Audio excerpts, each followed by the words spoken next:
Have you ever stopped to think why in the United States it seems that every dollar evaporates before a project is even finished, while in Japan that same value builds something that lasts a lifetime? It's strange to realize that, while one culture spends fortunes trying to keep the basics standing, the other manages to deliver perfection and care with almost no apparent effort, using only a fraction of what the rest of the world consumes. Today, I want to take you into this conversation that few people have the courage to open what Japan has discovered about value and respect for time that Americans with all their money have not yet been able to buy. Do you know that feeling that everything we buy today has an expiration date? That things are made to be used and, at the slightest sign of defect, to be replaced? This is what I call the throwaway culture, and the United States has elevated it to the level of industrial art. There, the reasoning is purely mathematical. If the cost of repairing a sidewalk or a train is greater than the time of a skilled worker, the asset is allowed to degrade until the only solution is to tear everything down and spend $1 billion on rebuilding it from scratch. It's a cycle of abundance that, ironically, generates a sense that things are always falling apart. Now, when we look at Japan, the scenario changes completely. And it's not because they have more money, often they have much less space and natural resources. The difference is, in a word that the Japanese carry on their chest, motenai, it is an expression that carries a certain regret when something is not used to its full potential. In Japan, maintenance is not seen as an extra expense, but as an act of respect. That's why you get on a Japanese train that's been in use for 40 years, and it looks like it came out of the factory yesterday. There is no graffiti, the seats are not torn, and the engine does not fail. While the US spends fortunes on colossal projects that often take decades to get off the ground due to their size and cost, Japan spends pennies steadily, surgically, and daily. They treat infrastructure as a living organism that needs ongoing care, not as a machine that you use until it breaks. From my point of view, this is the greatest lesson in efficiency that exists. We usually associate being rich with being able to buy new things, but Japan teaches us that true wealth is having the ability to preserve what already exists. When the US injects billions into the economy to try to fix what has been neglected, it is actually paying a fine for past carelessness. In Japan, the dollar yields more because it is not used to put out fires, but to keep the flame burning in a controlled way. It is fascinating to note how this affects our psychology as citizens. When you live in an environment where everything around you is cared for with zeal, even if it's old, you feel respected by the system. In the USA, gigantism and speed often trample this care. The result? Trillions are spent on infrastructures that are born with the appearance of new, but that in 10 years already seem abandoned. In Japan, time doesn't seem to pass for things because someone, every day, decided that that object or that building still had value. This conversation is not about who is better, but about how we see time.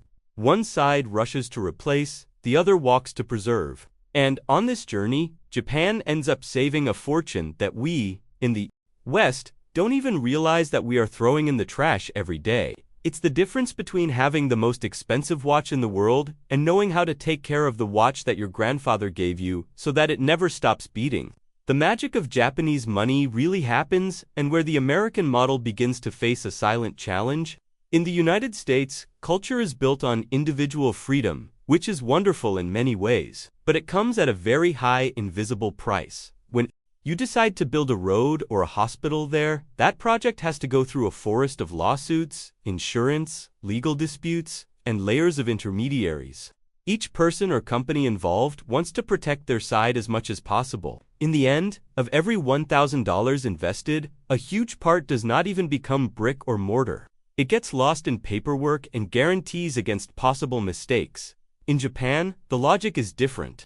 They operate in what we call a culture of consensus. Before a work begins, a lot of time is spent talking, aligning expectations, and ensuring that everyone involved is on the same page. It may seem slower at first, but once the project begins, it flows like a river.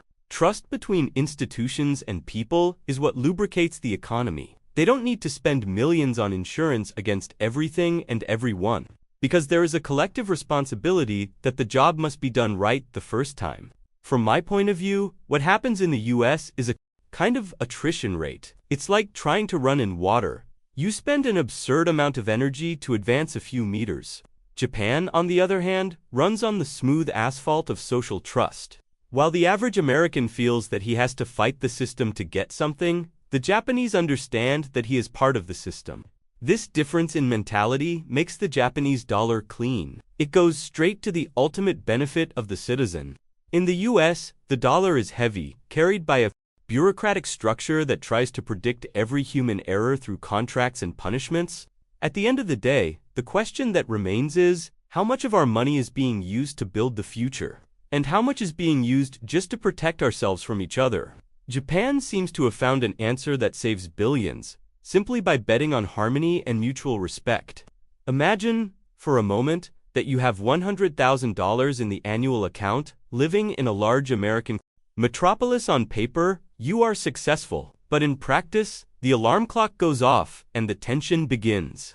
You need a car, and it's not a luxury, it's a necessity for survival. Since the distances are enormous and public transport often seems like a forgotten scenario, you pay for insurance, gas, maintenance, and spend hours of your day stuck in traffic jams, watching your time, which is your most precious asset, drain through the exhaust. For the average American, the feeling is that money goes in through one door and out through several invisible windows. It's health insurance that costs a fortune. It's rent that eats up half of your salary, and the constant feeling that if something goes wrong, there's no safety net.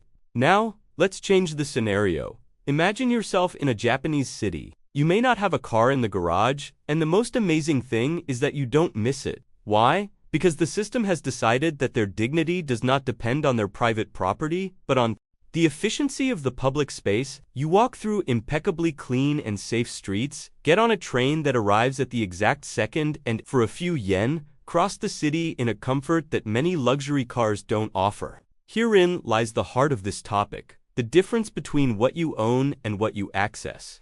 In the United States model, there is a lot of focus on having to compensate for environmental failures. You buy a bigger house because the space outside is hostile. You buy the best health plan because the public system is non-existent.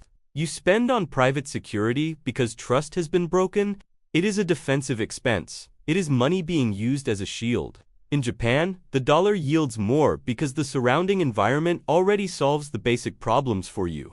When a convenience store on every corner offers fresh, healthy, and inexpensive food, you don't have to stock up on food or spend fortunes at restaurants. When the neighborhood is safe at any time of night, your cortisol level drops and you don't spend on surveillance systems. Japanese dignity is silent, and in the details, it is in the public bathroom that is cleaner than that of many five-star hotels. It is on the level sidewalk where an elderly person can walk without fear. It is in the feeling that the world around him was designed to make his life easier and not to extract every penny from his pocket. What happens here is an inversion of values that generates an impressive retention of wealth. While, in the US, the individual carries the burden of building his own oasis in the midst of chaos. In Japan, society has built a shared garden where everyone can walk.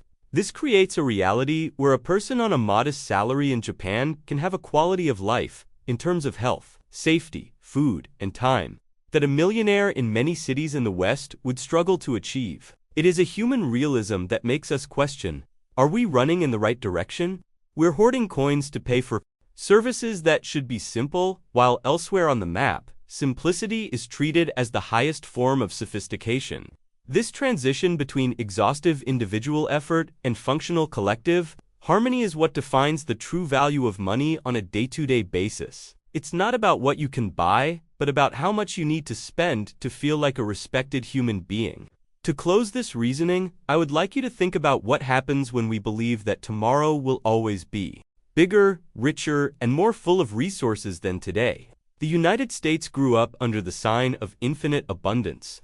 It is a vast territory, with colossal resources and a currency that the whole world accepts. This feeling that there will always be more created, over time, a certain slowness in reflexes. When you have too much, you allow yourself to waste, you allow yourself to ignore the small signs of wear and tear, because the solution always seems to be to inject more capital, build something bigger, or simply move around. It is the inertia of those who have never had to look at rock bottom. Japan, on the other hand, is a master born of necessity. Imagine living on a cluster of islands where there is no oil, where space is a luxury, and where nature constantly tests your resilience with earthquakes and tsunamis. They don't have the option to be inefficient. For the Japanese, waste is not just a financial mistake, it is a risk to the group's existence. This has generated a mental and social agility that is almost spiritual. They learned to be surgical. While in the West we discuss grand theories and spend years on committees, the Japanese observe the problem, understand the limitation, and act with a precision that seems like magic, but is only the result of knowing that resources are finite. This human connection to scarcity has transformed the way they view progress.